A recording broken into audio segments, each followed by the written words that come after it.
Hello, everyone. This is calculating the annual percentage rates of ETFs. I'm your host, Dr. B. Today is episode number 14, February 24th, 2025. Today's lesson is back to HODL. Hold on for dear life. HODL, the Van Eck Bitcoin ETF.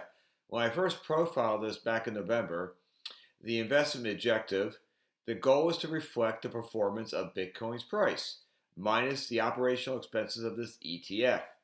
Essentially, HODL seeks to provide exposure to Bitcoin's price movements. Holding Bitcoin.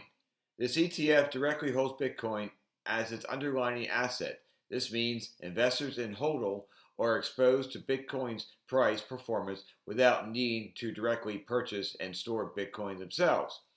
Now you're probably, why am I going over this ETF after 3 or 4 months? Well, there's a perfectly good reason. On February 14th, I was riding my e-bike in Venice, and I noticed the price of HODL was now at $27.73. So you look at that vertical drop of $83.15. But what actually happened on February 14th? Let's do the math. If you take $27.70, we're going to round to the nearest 10 cents.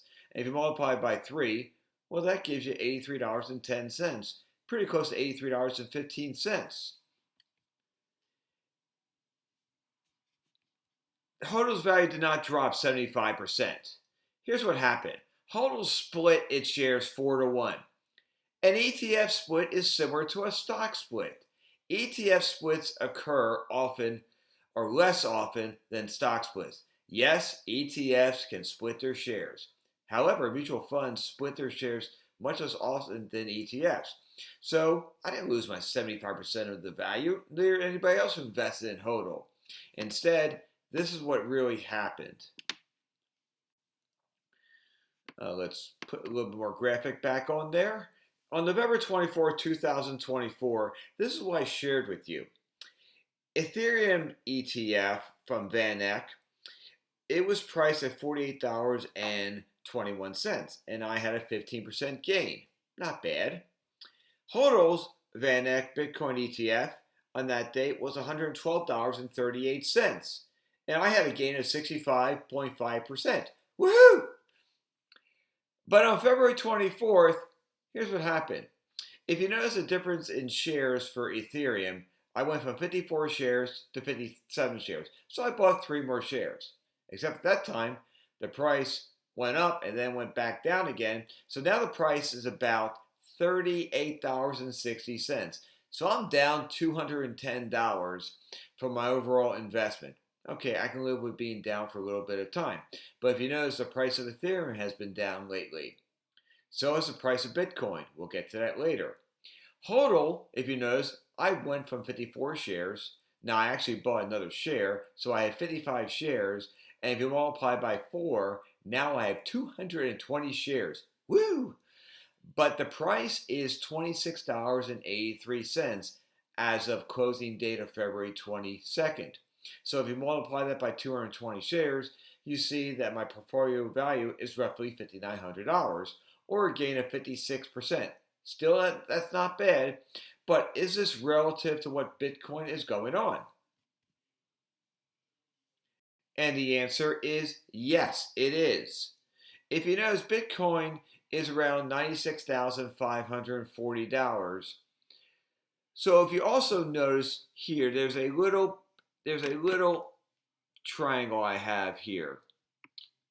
Kind of hard in the middle of the graph. Kind of hard to show you here.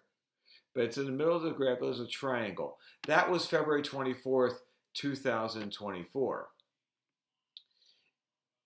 If you notice, the price is a little bit less than 2020 and November 24, 2024. You can see the dotted line is below the triangle, so it's a little higher then. Therefore, my value should be a little bit less. Now we have the red dot pointing to where the triangle is. So, yes, the price was $98,013 on November 24th. So, yes, since Bitcoin went down a little bit, then my Bitcoin ETF should have also gone down with it, that makes sense. If you also notice this graph here, overall in the past 6 months, Bitcoin is up about 59% if you invested from the beginning, or I should say from 6 months ago. And from 6 months ago, if you would have invested, then you would see that the ETF is up about 53%. So if you notice here, the red lines are corresponding with the blue lines. They're a little bit lower than blue lines. Well, the blue graph, that's your Bitcoin. The red graph, that is HODL, H-O-D-L. So yes, I'm quite satisfied how this graph looks. I have no interest in owning Bitcoin outright. I don't want another brokerage service or have somebody that deals with crypto. I like dealing with my brokerage service that I have, which allows me to buy any ETF that I want to. I like ETFs. This is what this channel is about. So hopefully, I think this video, it's not a long video today, but I think it's quite informative because you have to be aware, yes, ETFs can split. And why do they do that? Because the brokerage companies would like, or the investment companies would like their investors to hopefully see they can buy more shares. Thank you for watching. Please subscribe to my channel. And if you missed any of my videos, then go click this button and then watch a previous video. Thank you so much. Take care. I'll see you again on March 9th.